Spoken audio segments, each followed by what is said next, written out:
20대부터 머리가 빠지는 바람에 가발을 쓰게 된 고구치라는 일본 사람이 있었습니다. 그는 직장 생활을 하면서 틈틈이 복싱 대회에 나가서 챔피언의 그렇게 꿈을 꾸었습니다.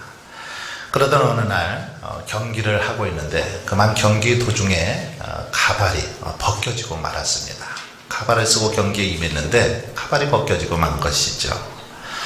창피를 당한 것은 물론 이 경기가 이렇게 전국으로 생중계되고 있었기 때문에 전국의 모든 사람들에게 다 알려져 버렸습니다. 그래서 너무 창피하기도 하고 또 이 권투 경기에서 신발과 팬츠 외에는 다른 것을 이렇게 착용해서는 안 된다는 그런 규정까지도 어긴 거 아닌가 하는 그런 지적을 받게 되었습니다. 그러나 다행히 가발에 쓴 것은 악의가 없으니 괜찮다라고 결론이 났습니다. 하지만 엉뚱한 곳에서 일이 터졌습니다.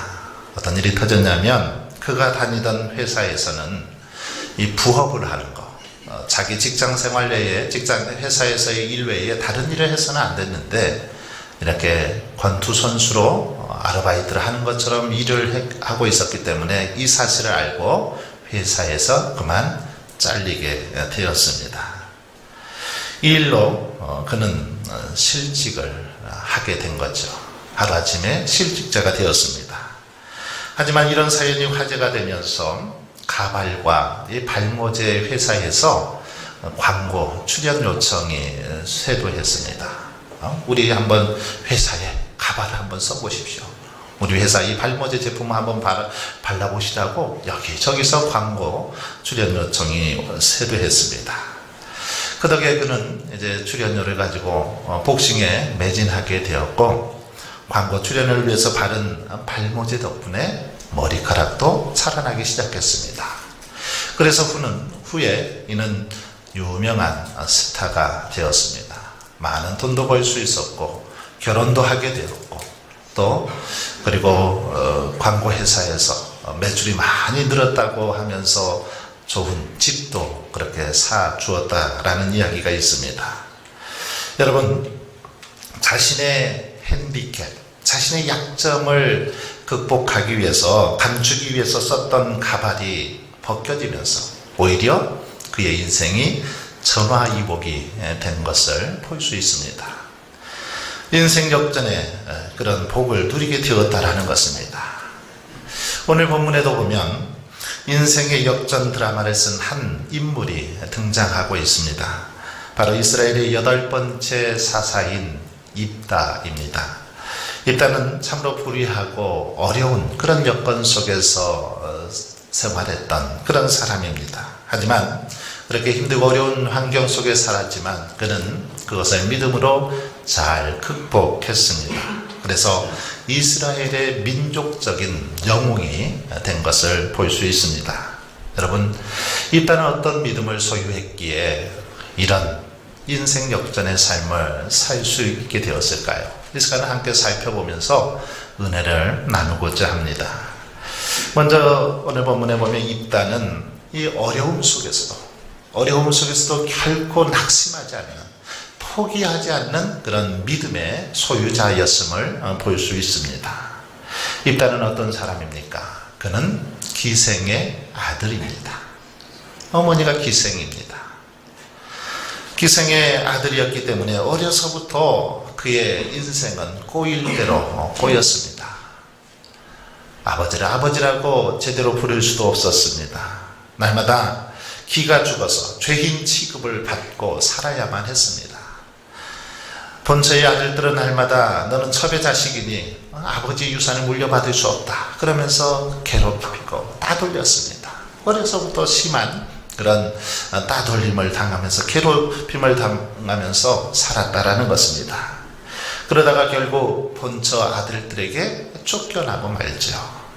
입다가 이렇게 많은 핍박을 당한 것, 아마도 다른 형제들이 부러워할 만한 탁월한 능력을 그가 가졌기 때문이 아닌가, 그렇게 주석학자들은 추측을 하고 있습니다. 다른 사람들보다 탁월한 능력, 또 강한 힘을 가졌기 때문에 더 형제들로부터 많은 시기를 당했을 것이다 라고 추측합니다. 그래서 비록 첩의 아들이었지만 아버지의 기업을 물려받을 그런 가능성이 있으니 아예 어려서부터 그를 쫓아내려고 했던 것입니다. 이렇게 입다는 어려서부터 형제들로부터 많은 구박, 많은 핍박을 받으면서 자랐습니다. 3절에 보시면 입다가 그의 형제들을 피하여 돕당에 거주하며 잡류가 그에게로 모여와서 그와 함께 출입하였더라, 이렇게 기록하고 있습니다. 얼마나 여러분 형제들이 괴롭혔으면 돕당으로 피해서, 돕당으로 도망가서 그렇게 생활했을까요? 얼마나 형제들이 못되게 굴었으면 형제들을 피해서 도망갈 정도로 그렇게 되었냐라는 거죠. 이 돕당은 길앗 북쪽 변방에 있던 수리아의 한 지역으로 이스라엘 땅이 아닙니다. 그러니까 이방 땅인 겁니다. 이스라엘 지역을 벗어나서 이방 땅에 거주할 정도로 그렇게 형제들의 괴롭힘이 계속되었다라는 것입니다. 또 그에게로 모여온 잡류, 이런 잡류들은 일정한 거처없이 떠도는 천한 자들, 이들을 잡류라고 하는데, 이들이 그들과 함께 모여서 그렇게 생활을 했다라는 것입니다. 이렇게 입다는 형제들의 핍박 때문에 고향을 떠나서, 정든 땅을 떠나서, 부모님을 떠나서 이방 땅에서 그렇게 다른 사람들과 어울리면서 생활해야 했다라는 것입니다. 그만큼 형제들의 괴롭힘이 심했고 힘들었기 때문에 그렇다라는 거죠. 사실 입다는 출생 때부터 기생의 아들이라는 그 약점 때문에 끊임없이 많은 사람들로부터 비난받고 손가락질 받았습니다. 시달려야만 했죠. 불의한 출생의 배경 때문에 많은 사람들로부터 온갖 고초와 수모를 다 겪었던 자, 바로 입다입니다. 그렇기 때문에 어쩌면 입다는 그 자기의 출생 배경, 자기의 그 모습을 보면서 크게 탄식하고 절망하고 좌절할 수밖에 없었을 것입니다. 처량한 자신의 그 모습을 보면서 왜 나는 기생의 아들로 태어나서 이렇게 살아야 되느냐고 원망하고 불평할 수밖에 없었다라는 것입니다. 그런데 여러분, 오늘 본문 속에 있다는 이런 환경 속에서도 결코 좌절하지 않았다라는 것입니다. 이런 환경 속에 있었지만 그 환경을 잘 극복하고 이겨내는 것을 볼 수 있습니다. 여러분, 우리가 인생을 살아가다 보면 입다처럼 어려운 환경에 처할 수 있습니다. 때로는 우리의 어떤 출신 때문에, 우리의 학벌 때문에 주변의 사람들로부터 거절을 당하기도 합니다.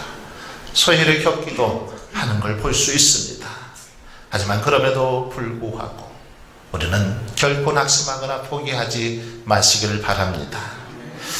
포기하지 않고 낙심하지 않다 보면 반드시 다시금 우리의 인생의 축복을 경험할 수 있는 기회가 오더라는 것입니다. 오늘 본문에 보면 어느 날 암몬 족속이 이스라엘의 길르앗을 침략했습니다. 당시 길르앗에는 변변한 군대가 없어서 이 침략을 어떻게 대비할까 고심을 하다가 길르앗 장로들은 한 가지 소식을 듣게 됩니다. 무슨 소식입니까? 바로 변방에서 살고 있던 입다의 소식을 듣게 됩니다. 자신들이 내쫓은 입다가 변방에서 큰 어떤 그 세력을 이루고 있었다라는 것을 듣게 되죠. 그래서 입다를 찾아가서 자신들의 군대 장관이 되게 해달라고 그렇게 부탁을 합니다. 입다가 오랜 시간 동안 참고 기다렸더니 이런 기회가 그에게 찾아오더라는 것이죠. 그들의 간곡한 부탁에 입다는 승낙을 합니다. 그리고 결국 암몬과의 싸움에서 대승을 하는 것을 볼 수 있습니다. 이 일로 한순간에 입다는 이제 도피자에서, 다른 사람들에게 손가락질 받던 사람에서 이스라엘 민족의 영웅으로 그렇게 새롭게 그의 인생이 바뀌는 것을 볼 수 있습니다. 여러분, 그렇습니다. 입다처럼 고난과 서름과 상처 중에도 우리가 낙심하지 않고 그 자리를 지키고 끝까지 포기하지 않을 때 하나님께서는 때가 되면 그 인생을 축복해 주시더라는 것입니다.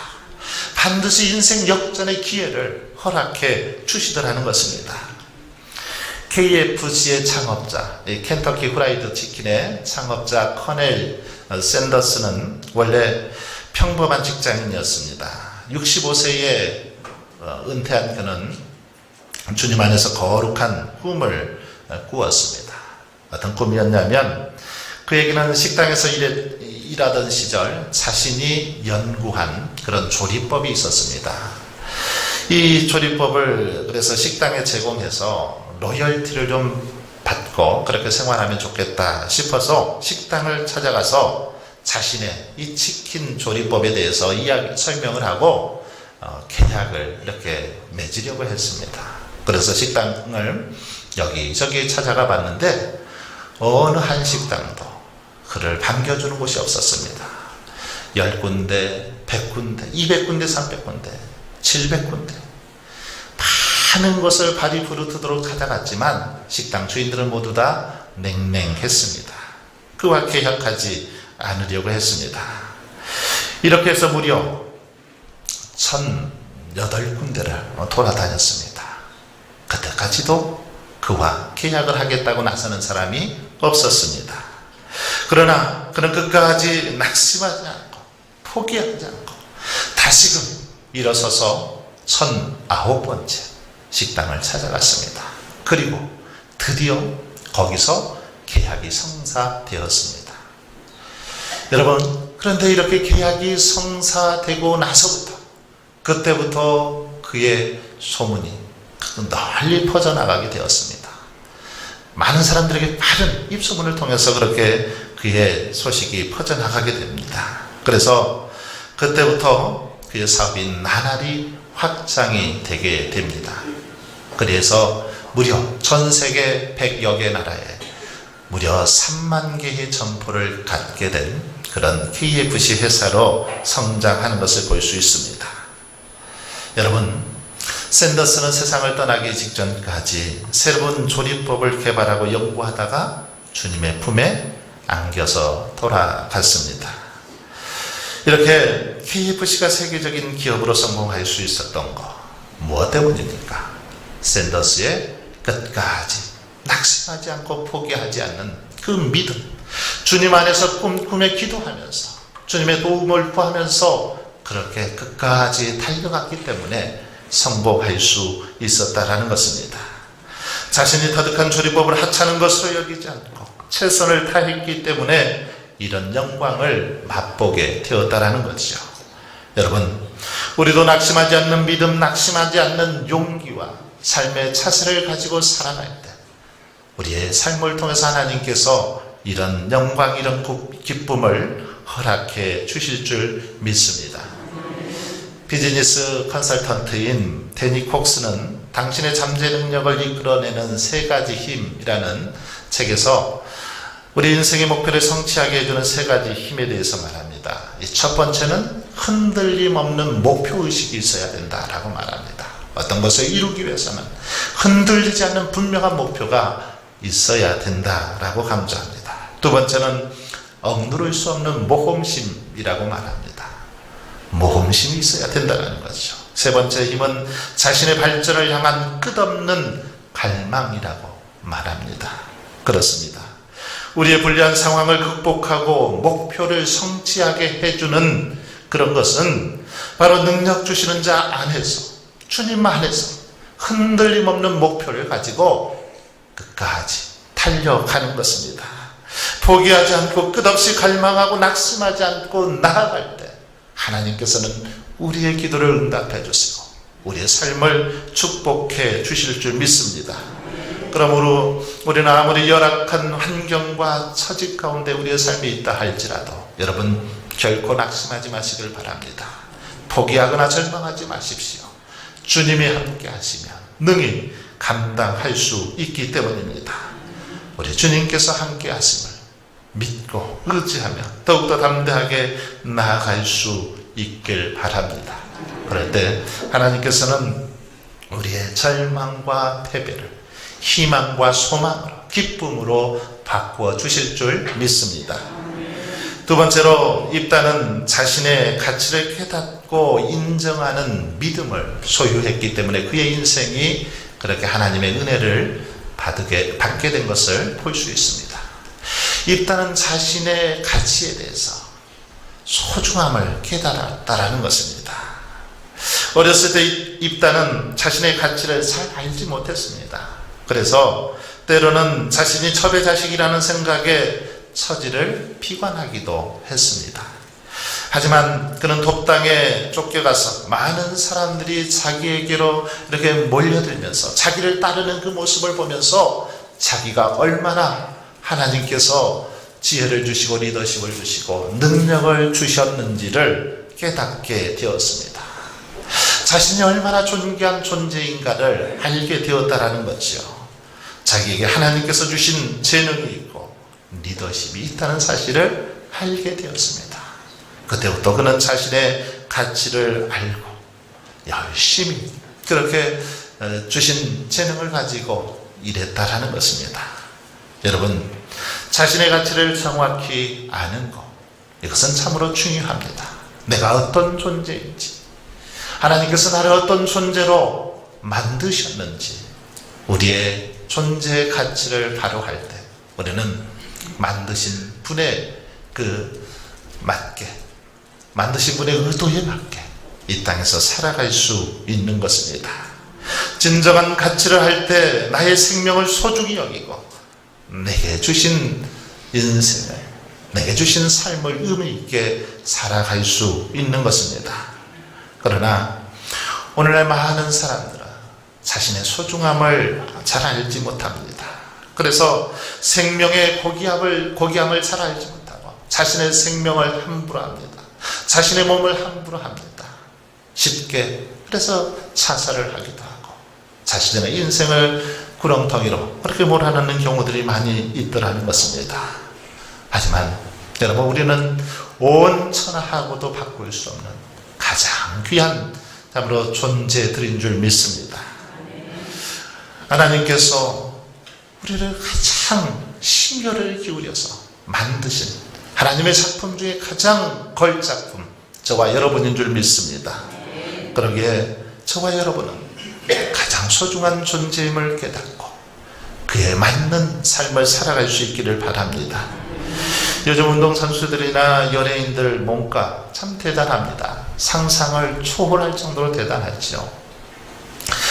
손흥민 축구 선수, 손흥민 선수의 몸값이 얼마나 됩니까? 1억 230만 유로라고 합니다. 우리나라 돈으로 따져보니까 1337억이라고 합니다.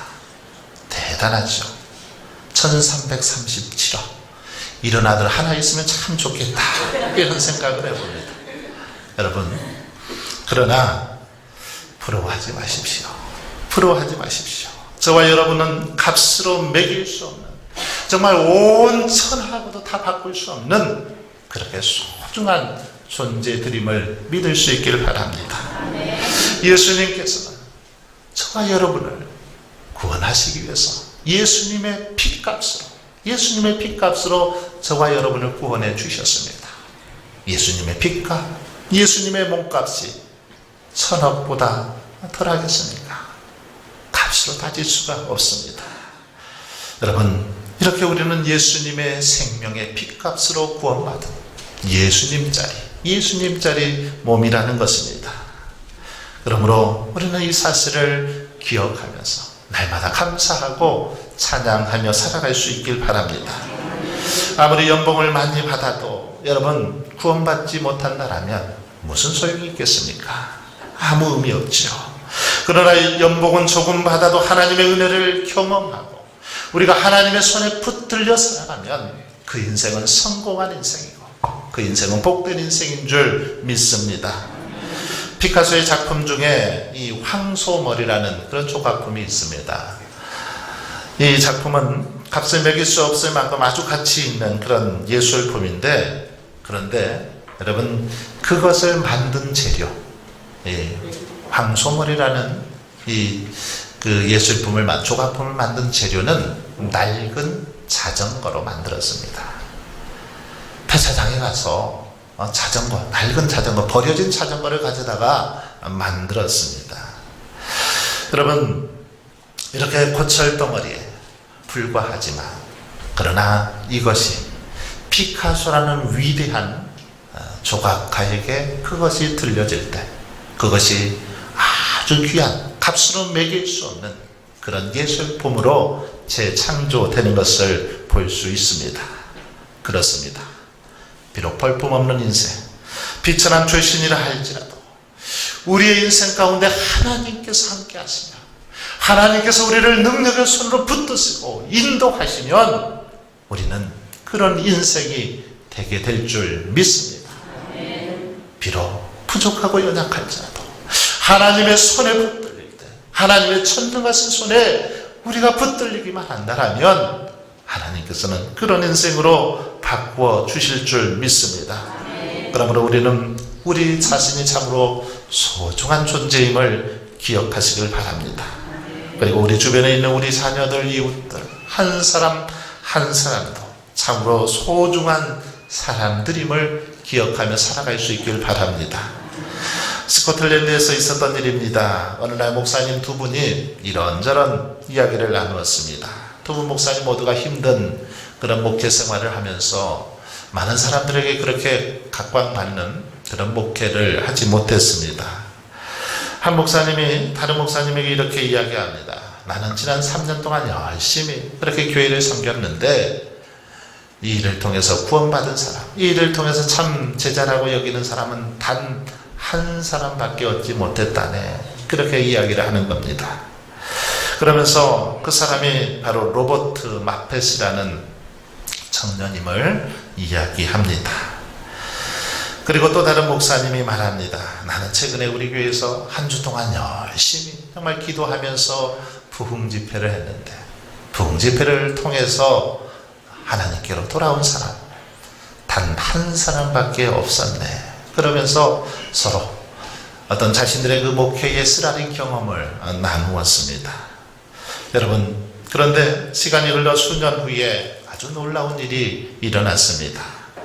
이 목사님들을 통해서 나왔던 그 한 사람, 3년 만에 얻었던 한 명의 결신자, 이 사람이 로버트 마펫인데 이 사람은 아프리카 선교의 기초적인 틀을 마련하는 그런 선교사가 되었습니다.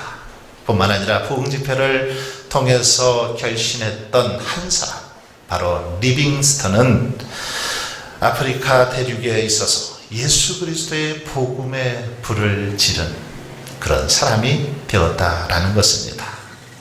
여러분, 우리는 우리 자신의 가치를 너무나 하찮게 평가하고 너무 가볍게 여기고 있지는 않습니까? 그러나 하나님은 결코 우리를 그렇게 비천하게 여기지 않습니다. 우리를 포배롭고 참으로 존귀하게 여겨주십니다. 천하보다 더 귀하고 아름답다라고 저와 여러분을 그렇게 여기고 계시는 것을 볼 수 있습니다.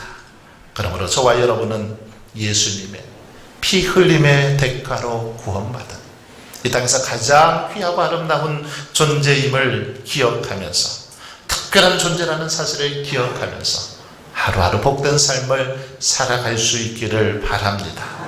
열등감에 사로잡히거나 망망하거나 절망하지 말고 우리 자신을 스스로 폄하하지 말고 그렇게 하나님의 작품으로서 하나님께서 귀히 여기시는 존재로서 인정하며 살아갈 수 있기를 바랍니다. 마지막으로 입다는 하나님을 온전히 의지하는 그런 신앙의 소유자였음을 볼 수 있습니다. 본문 9절에 보시면 입다가 만일 여호와께서 그들을 내게 넘겨주시며 이렇게 말하는 것을 볼 수 있습니다. 만일 여호와께서 암몬 자손들을 내게 넘겨주시면 하나님께서 전쟁에서 싸워서 승리하게 해주시면 바로 이런 말이죠. 하나님께서 허락해 주시고 하나님께서 도와주셔서 승리하게 되면 이런 말씀입니다. 여러분, 그렇습니다. 일단은 하나님께서 허락해 주셔야만, 하나님께서 도와주셔야만 승리할 수 있다라는 사실을 분명하게 믿었다라는 것입니다. 또한 11절에 보시면 암몬과의 싸움을 수락하고 길앗 리더가 된 후에 바로 이어서 그렇게 자기의 말을 다 하나님께 아뢰었다라고 본문은 기록하고 있는 걸 볼 수 있습니다. 자신의 말, 이것을 다 하나님 앞에 아뢰었다, 하나님께 고했다라는 것입니다. 이 말씀을 보면 입다는 온전히 하나님을 의지하고 하나님 앞에 간절히 기도하며 살았던 인생이었음을 볼 수 있습니다. 하나님을 의지하고 하나님 앞에 부르짖어 기도하는 믿음의 소유자였다라는 것입니다. 여러분, 중요하고 긴급한 일이 있을 때만 기도하고 의지한 것이 아니라 날마다 숨쉬는 순간순간마다 하나님을 생각하고 하나님께 기도하는 저와 여러분이 될 수 있길 바랍니다. 바로 이렇게 하나님을 의지하며 나아갈 때 하나님께서는 입다의 인생을 축복해 주셨습니다. 사랑하는 여러분, 우리의 인생이 새로워지고 복된 삶, 형통한 삶, 참으로 이 땅에서 의미 있는 그런 삶을 살아가길 원하십니까? 그렇다면 입다처럼 바로 전능하신 하나님을 온전히 의지할 수 있기를 바랍니다. 살아계신 하나님께 더욱더 부르짖어 기도할 수 있기를 바랍니다. 하나님을 의지한다라는 것, 이것은 하나님 앞에 부르짖어 기도한다라는 것입니다. 기도는 무엇입니까? 하늘문을 여는 열쇠입니다.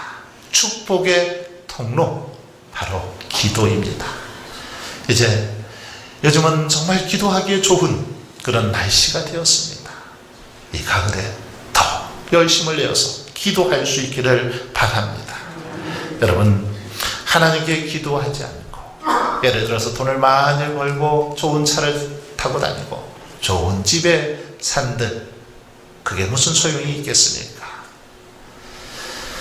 비록 조금 못 먹고 작은 차를 타고 다녀도 작은 집에 살아도 기도하며 하나님을 믿고 의지하는 인생, 여러분, 그 인생이 축복된 인생이 아니겠습니까?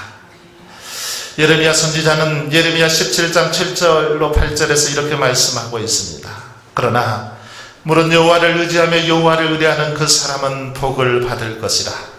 그는 물가에 심어진 나무가 그 뿌리를 강변에 뻗치고 더위가 올지라도 두려워하지 아니하며 그 입이 청청하며 가무는 해에도 걱정이 없고 결실이 끝이지 아니함 같으리라. 그렇습니다. 하나님을 의지하는 사람, 바로 그 사람은 복을 받습니다. 하나님을 의지하며 나아갈 때 그 인생을 하나님께서는 물가에 심겨진 나무처럼 그렇게 축복해 주시마 약속하고 있습니다. 여러분, 그러므로 저와 여러분이 더욱더 열심을 품고 하나님만을 의지하며 경외하며 살아갈 수 있기를 바랍니다.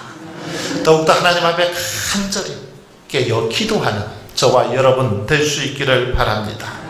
그럴 때 우리 주님께서는 우리의 인생을, 아무로 입다의 그 인생을 새롭게 변화시켜서 이스라엘 민족의 영웅으로 바꿔주신 것처럼 우리의 인생을 그렇게 바꾸어 주실 줄 믿습니다. 바로 이런 은혜, 이런 축복이 저와 여러분의 삶 속에 함께 하시길 주님의 이름으로 축원합니다. 아버지 하나님,